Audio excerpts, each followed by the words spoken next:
လူတယောက်မကြမ်းမမှဖြစ်တာအကြောင်း၈မျိုးရှိတယ်အကြောင်း၈မျိုးရှိတယ်တီးကြေကြောင့်လည်းဖြစ်တယ်တလေးကြောင့်လည်းဖြစ်တယ်လေးကြောင့်လည်းဖြစ်တယ်အဲ့ဒီသုံးခုပေါင်းပြီးတော့ရောထွေးလို့လည်းဖြစ်တယ်နောက်ဥဒုပြောင်းလို့လည်းဖြစ်တယ်အနေထိုင်မတက်လို့နေထိုင်မတက်ဘူးဆိုတာအကြာကြီးထိုင်တယ်အကြာကြီးအိတ်တယ်အကြာကြီးမတက်ရတဲ့ဆိုရယ်ဣရိယာပုညတ်တောင်မနေလို့လည်းဖြစ်တယ်ကုသမပရိဟာရနောက်သူများကကိုယ်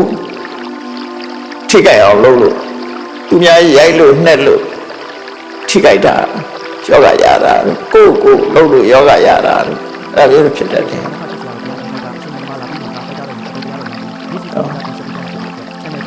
လေးကြောင့်ဖြစ်တယ်တီးကြေကြောင့်ဖြစ်တယ်တလေးကြောင့်ဖြစ်တယ်သုံးခုပေါင်းလို့လည်းဖြစ်တယ်သုံးခုပေါင်းရောရှက်ပြီးတော့လည်းဖြစ်တယ်ပေါ့နော်ဥပပြောင်းလို့ရှိရင်လည်းဖြစ်တယ်နောက်အနေထိုင်မတက်လို့ရှိရင်လည်းဖြစ်တယ်နောက်တစ်ခုကသူများကလှုပ်လို့လည်းဖြစ်တယ်ကိုယ်လှုပ်တာပဲဖြစ်ဖြစ်သူများကတန်ရရတဲ့ယောဂပေါ့နောက်ဆုံးတစ်ခုကကံကြောင့်ဖြစ်တယ်